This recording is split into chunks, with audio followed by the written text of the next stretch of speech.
देख रहे हैं सुनो यूपी का मॉर्निंग एडिशन। आपके साथ हूं मैं दीप बाफिला। तमाम बड़ी खबरों पर बात करेंगे और मेरे साथी कौशल भी लगातार बने रहेंगे। शुक्रिया दीपा। तो सुनो यूपी के मॉर्निंग एडिशन में बड़ी खबर हम आपको बता दें, उत्तराखंड के बड़कोट से आ रही है। बड़कोट में नगर क्षेत्र पुरोला में बारिश ने तबाही मचा दी है। मूसलाधार बारिश होने से कुमोआ खड्ड में उफान आ गया और खड्ड से लगती हुई 6 दुकानों के बहने की खबर है। तो ये बड़ी खबर बड़कोट से आ रही है। 2 दुकानें अब भी बहने की कगार पर हैं और किस तरह की तबाही मची है बारिश के बाद बड़कोट में, वो इन तस्वीरों के जरिए आप समझ सकते हैं। मूसलाधार बारिश से कुमोआ खड्ड में ये तबाही हुई है। 6 दुकानों के बहने की खबर है और 2 दुकानें अभी भी बहने की कगार पर हैं। बारिश के बाद किस तरह के हालात हुए ये इन तस्वीरों के जरिए समझा जा सकता है। बड़कोट से ये बड़ी खबर।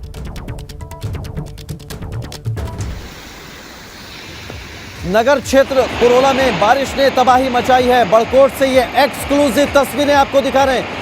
2 दुकानें अभी बहने की कगार पर हैं और ऐसा बताया जा रहा है कि 6 दुकानें बह गई हैं इस पानी में। किस तरह के हालात यहाँ मूसलाधार बारिश के बाद हुए। कुमोआ खड्ड ये उफान पर आ गया। खड्ड से लगती हुई 6 दुकानों के बहने की खबर है। एक्सक्लूसिव तस्वीरें बड़कोट से हम आपको दिखा रहे हैं। ये 2 दुकानें हैं जो बह सकती हैं कभी भी। नगर क्षेत्र पुरोला में बारिश ने तबाही मचाई है। बड़कोट से ये एक्सक्लूसिव तस्वीरें।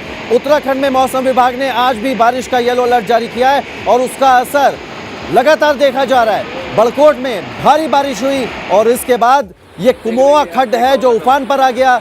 6 दुकानें बह गई, 2 दुकानें बहने की कगार पर हैं। नितिन चौहान हमारे संवाददाता ज्यादा जानकारी के साथ जुड़ गए। नितिन, कितना नुकसान हुआ है? 6 दुकानें बह गई, जान माल का क्या नुकसान हुआ है और अभी क्या हालात हैं वहां पर?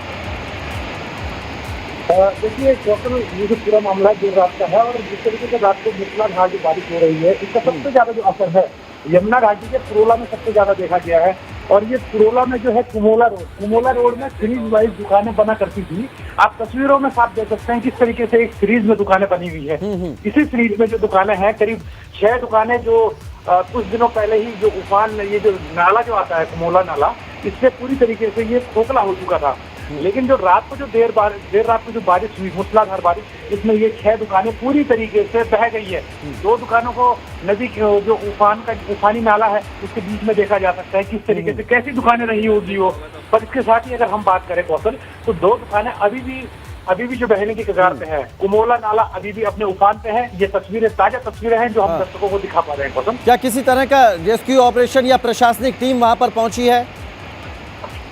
देखिए कौशल, इस मामले में जो है कुछ दिनों पहले ही प्रशासन द्वारा, जिस समय दुकानें नीचे वाले हिस्से से खोखली होनी शुरू हो गई थी, तो प्रशासन द्वारा ये दुकानें खाली करा गई। ये गनीमत वाली बात है कि कोई जनहानि नहीं है। लेकिन जिस समय दुकान बहने की जो तस्वीरें जो पुरोला के जो लोग देख रहे थे, वो कहीं ना कहीं वास्तव में एक अलग ही मंजर था और पूरी रात भर जो लोग हैं वो जागे रहे।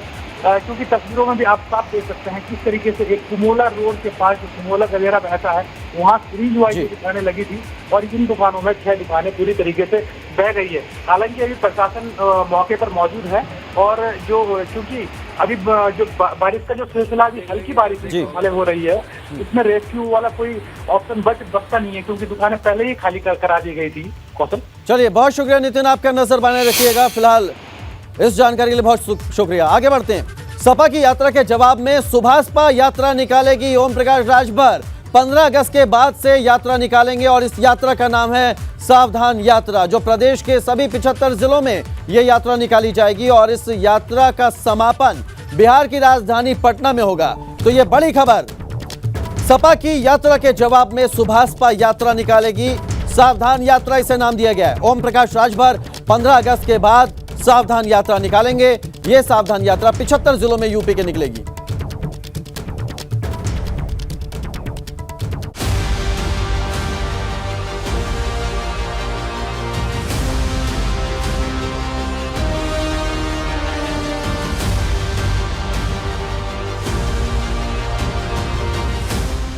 देश आजादी का अमृत महोत्सव मना रहा है। भाजपा तिरंगा यात्रा तो समाजवादी पार्टी देश बचाओ देश बनाओ यात्रा निकालकर राष्ट्रभक्ति की अलख जगा रही है। अब यात्रा वॉर में ओपी राजभर की पार्टी सुभासपा भी कूद पड़ी है। 15 अगस्त से सुभासपा सावधान यात्रा निकालेगी, जो बिहार की राजधानी पटना में जाकर खत्म होगी। हम सावधान यात्रा के चक्कर में कि सावधान रहो।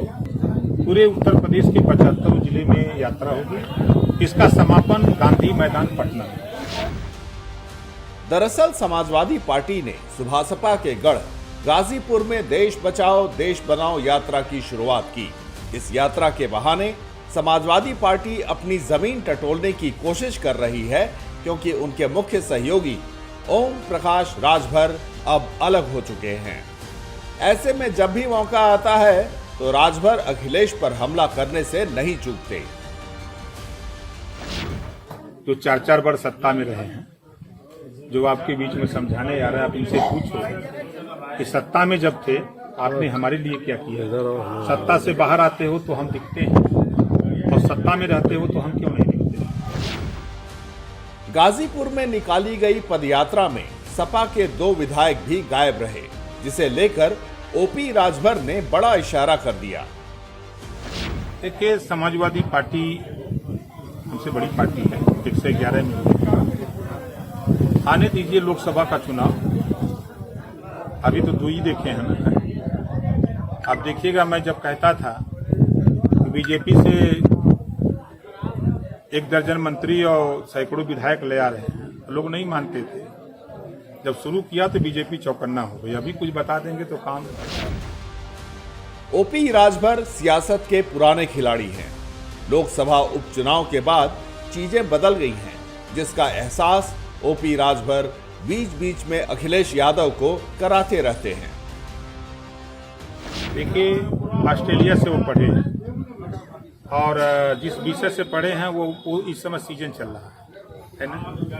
इस सीजन में वो यात्रा सुशोभित नहीं होती है, और उस यात्रा में वही लोग जाते हैं जो पार्टी के डोनेटेड लोग होते हैं। वो लोग तो साथ है ही हैं, और कैसे लोग साथ है हम इस बात को समझाते थे। देखिए, हम जो कहते हैं तो लोग समझते नहीं। ओपी राजभर विधानसभा चुनाव में हार के बाद लोगों के बीच जाकर सुहेलदेव भारतीय समाजवादी पार्टी को मजबूत करने में जुटे हैं। ऐसे में वो लोगों के साथ मिलकर लोकसभा चुनाव 2024 की रणनीति भी बना रहे हैं, जिससे पार्टी को और मजबूती मिल सके। एबीपी गंगा के लिए गाजीपुर से अनिल कुमार की रिपोर्ट। तो सुभासपा सावधान यात्रा निकालने वाली है, और इसको सपा की देश बचाओ देश बनाओ यात्रा का जवाब माना जा रहा है। सीधे आपको लखनऊ लिए चलते हैं, वहां से हमारे साथी शैलेश लगातार बने हुए हैं। शैलेश, देखिए, जो मकसद है वो साफ समझ में आता है। वो बात समाजवादी पार्टी की करें या फिर सुभासपा की बात करें, निशाना 2024 का किला है, और उसी किले को फतेह करने के लिए ओपी राजभर भी सावधान यात्रा निकालने वाले हैं। शैलेश, देखिए, काफी दिलचस्प है। एक तरफ भाजपा, सपा, कांग्रेस, ये जितने दल हैं ये तिरंगा यात्रा निकाल रहे हैं, लेकिन दूसरी तरफ सुभासपा जो है वो निकाल रही है सावधान यात्रा। हालांकि ये जो सावधान यात्रा है ये तिरंगा यात्रा का जवाब नहीं, बल्कि पूर्वांचल में शुरू हुई उस पदयात्रा का जवाब है सपा को, जो पूर्वांचल साधने के लिए अखिलेश यादव ने शुरू की है। और अगर आप उस पूरी यात्रा को देखें, 9 अगस्त को क्रांति दिवस के दिन गाजीपुर से इसकी शुरुआत होती है। गाजीपुर कौन सी जगह? वो जगह जहां पर सुभासपा लगातार ये दावा करती है कि उनका गढ़ है। और जब ये यात्रा निकलनी थी तब भी सुभासपा अध्यक्ष ओम प्रकाश राजभर उस यात्रा के शुरू होने से पहले, यानी सपा की यात्रा के शुरू होने से पहले से ही वहां पर पूरी तरह से जमे हुए थे। वहां पर लगातार बैठकें कर रहे थे संगठन की, यानी अपनी जमीन जो थी उसको और मजबूत करने के काम में लगे हुए थे। अगर आप अब चुनाव के नतीजों पे आ जाए तो देखिए, लगातार विधानसभा चुनाव के जो नतीजे आए, सुभासपा अध्यक्ष ओम प्रकाश राजभर ये कहते रहे हैं, उनके बेटे ये कहते रहे हैं कि जब चुनाव का पहला, दूसरा, तीसरा चरण हुआ तो उसमें सपा को बहुत सीटें नहीं मिली, लेकिन जब बात पूर्वांचल की करें तो वहां पर जिस तरह से झोली में सीटें गिरी हैं, आजमगढ़ का पूरा अगर बात करें 10 की 10 सीटें जो हैं वो सपा के पास आ गई, तो उसके लिए जो क्रेडिट है वो सुभासपा अपने को देती है। वो कहती है कि गठबंधन था सुभाषपा के साथ सपा का, इसलिए सपा को इतनी सीटें मिल गई हैं। और अब जबकि सपा सुभाषपा का गठबंधन खत्म हो गया है तो स्थितियां अलग हो चुकी हैं वहां पर। इसके बाद में अगर आप ठीक है, इस यात्रा के जरिए बहुत कुछ बताने की और संदेश देने की कोशिश कर रहे हैं ओम प्रकाश राजभर। शैलेश, आप रहे हमारे साथ, नीतीश लगातार बने हुए, नीतीश का रुख कर लेते हैं, वाराणसी से नीतीश हमारे साथ जुड़े हुए हैं। नीतीश, देखिए 75 का ये फॉर्मूला है सुबह सपा का, 75 जिलों से होते हुए पटना में खत्म होगा, सावधान यात्रा खत्म होगी सुबह सपा की। इसके जरिए संदेश देने की कोशिश ये है कि 2024 में जीतना है तो पूर्वांचल को साधना है। सपा की देश बचाओ देश बनाओ यात्रा का जवाब इसको माना जा रहा है नीतीश। निश्चित तौर पे, और इस यात्रा का नाम रखा गया है सावधान यात्रा। जिस तरह से देश बचाओ और देश बनाओ यात्रा समाजवादी पार्टी की ओर से शुरू हुई, और जब हमने समाजवादी पार्टी के नेताओं से ओम प्रकाश राजभर पर सवाल पूछे तो वो कहीं ना कहीं कतराते हुए नजर आए। लेकिन अगर इसके इतर बात करें तो राजभर, ओम प्रकाश राजभर की लाइन बिल्कुल क्लियर है। वो ये कहते नजर आ रहे हैं कि जो लोग आज यात्रा निकाल रहे हैं वो भी कभी सरकार में थे, और वो लोग किस बात का जवाब मांग रहे हैं ये अलग बात है। लेकिन इसके साथ ही आपको बता दूं कि ये जो यात्रा है वो समाजवादी पार्टी की यात्रा का जवाब नहीं होगी, बल्कि लोगों के बीच जाकर उन्हें सावधान करती हुई नजर आएगी। और सिर्फ ये बात पूर्वांचल तक सीमित नहीं रहेगी, बल्कि ये बात बिहार तक भी जाएगी।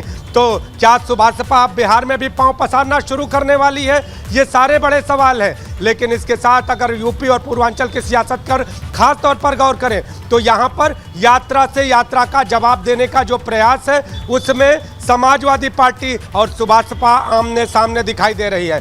पिछले चुनाव में जिस तरह से ओम प्रकाश राजभर का गढ़ कहा जाता है पूर्वांचल, और जातिगत वोटों का एक बड़ा समीकरण इधर काम करता है। खासतौर पे अगर बात करें बनारस से सटे हुए जिले, चाहे वो आजमगढ़, जौनपुर, इसके साथ ही अगर बात करें गाजीपुर और बलिया, इन सारे जिलों में, मऊ भी उसमें शामिल है, तो इन सारे जिलों में जातिगत जो आंकड़ा है वो कहीं ना कहीं वोटों के आधार पर खरा उतरता है। और जिस इन वोटों में पिछड़ा, राजभर और अनेक वोट ऐसे हैं जो सीधे सीधे कहीं ना कहीं एक तरफ जाते हैं, और ओम प्रकाश राजभर इन्हीं वोटों को साधने का दावा करते हैं। समाजवादी पार्टी ने एक यात्रा निकाली और इस यात्रा के जरिए कहीं ना कहीं जो ओम प्रकाश के राजभर के दावे थे दबी जबान में उनको झूठा साबित करने का प्रयास भी था। लेकिन अब ओम प्रकाश राजभर यात्रा से यात्रा का जवाब देंगे, और जवाब देने के साथ ही जिस तरह से समाजवादी पार्टी के जो नेता हैं यात्रा के माध्यम से देश बचाओ देश बनाओ को कह के लोगों को जागरूक करते नजर आएंगे, तो उस पर पानी फेरने के लिए अब ओम प्रकाश राजभर भी यात्रा निकालेंगे। देखना यह होगा कि जो पूर्वांचल की जनता है वो किसकी यात्रा को और किसके दावों को, इसके साथ किसके वादों को पसंद करती है। बिल्कुल पूर्वांचल को साधने की कोशिश है। यात्रा से जवाब दिया जा रहा है। सपा की यात्रा के जवाब में अब सुभाषपा भी यात्रा निकाल रही है। बहुत शुक्रिया नीतीश आपका हमारे साथ जुड़ने के लिए। शैलेश आपका भी बहुत शुक्रिया तमाम अहम जानकारियां हमसे साझा करने के लिए। महंत नरेंद्र गिरी की खुदकुशी के मामले से जुड़ी है बड़ी खबर। खुदकुशी की एफआईआर दर्ज कराने वाले शिष्य वापस लेंगे अर्जी, ये बड़ी खबर आपको बता रहे हैं। शिष्यों ने केस वापस लेने की अर्जी लगाई है। अर्जी में कहा गया है कि एफआईआर पर कोई कार्रवाई नहीं चाहते हैं। शिकायतकर्ता अमर गिरी और पवन महाराज ने एफआईआर पर ही सवाल उठा दिए हैं। शिकायतकर्ताओं ने कहा है कि उन्होंने किसी के खिलाफ एफआईआर दर्ज नहीं कराई। ऐसा कहना है कि उन्होंने ना खुदकुशी का शक जताया और ना ही हत्या का।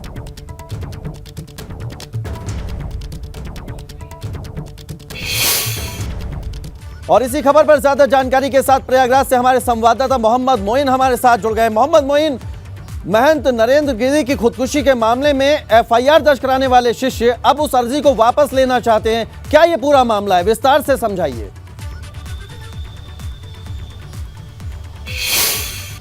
देखिए, आपको बता दें कि महंत नरेंद्र गिरी की संदिग्ध मौत के मामले से जुड़ी हुई ये बहुत बड़ी खबर है, जिसमें जो एफआईआर करता थे महंत नरेंद्र गिरी के शिष्य अमर गिरी और दूसरे शिकायतकर्ता थे पवन महाराज। दोनों ने इलाहाबाद हाई कोर्ट में एक अर्जी दाखिल की है जिसमें यह कहा है कि एफआईआर उन्होंने इस तरह से नहीं लिखाई थी, एफआईआर उनकी तरफ से नहीं लिखी गई है, और जो एफआईआर उनके नाम से दर्ज की गई है उसे वो वापस लेना चाहते हैं, और अपनी एफआईआर पर वो चाहते हैं कि इस मामले में किसी के खिलाफ कोई कार्रवाई ना की जाए, और जरूरत पड़ने पर वो ट्रायल कोर्ट में भी इस बात का एफिडेविट देंगे। तो इलाहाबाद हाई कोर्ट में 5 पन्ने का एफिडेविट इन दोनों की तरफ से दिया गया है। बड़ा सवाल यह है कि क्या महंत नरेंद्र गिरी की जो संदिग्ध मौत थी उसके रहस्य से इस कदम के बाद पर्दा उठ पाएगा या नहीं, क्योंकि अगर एफआईआर ही वापस ले ली जाएगी, एफआईआर वापस लेने की अर्जी दाखिल की गई है, तो केस का ट्रायल कितनी मजबूती के साथ चल सकेगा, इस पर बड़े सवालिया निशान खड़े होते हैं। सवाल यह भी उठता है कि क्या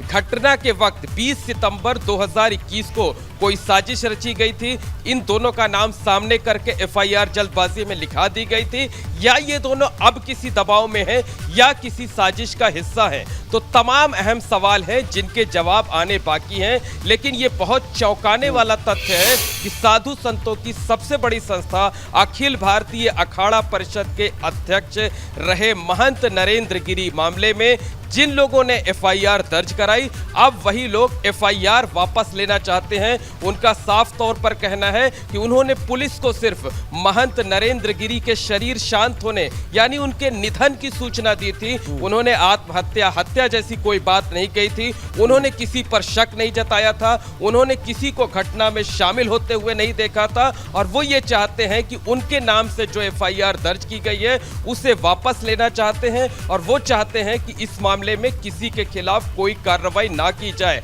तो जो मुख्य आरोपी आनंद गिरी हैं, उनकी जमानत अर्जी पर जो सुनवाई इलाहाबाद हाई कोर्ट में चल रही है, उसी में 5 पन्नों का ये हलफनामा दिया गया है, और बेहद चौंकाने वाला मोड़ इस पूरे मामले में आ गया है। अब देखना यह होगा कि महंत नरेंद्र गिरी या बलवीर गिरी जो उनके उत्तराधिकारी हैं, उनके वकीलों की तरफ से क्या कहा जाता है, जो बाकी पक्ष है उनकी तरफ से क्या कहा जाता है, महंत नरेंद्र गिरी के जो परिवार के लोग हैं, जो करीबी लोग हैं, वो इस पूरे मामले में क्या कुछ कहते हैं। संदिग्ध मौत के मामले में ये एक बड़ा मोड़ आ गया है। मोहम्मद मोइन, बहुत शुक्रिया आपका अहम जानकारी हमसे साझा करने के लिए।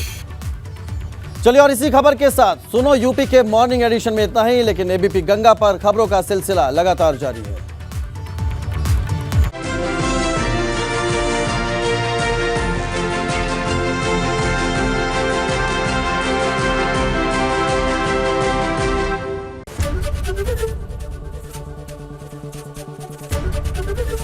एबीपी गंगा, खबर आपकी, जुबान आपकी।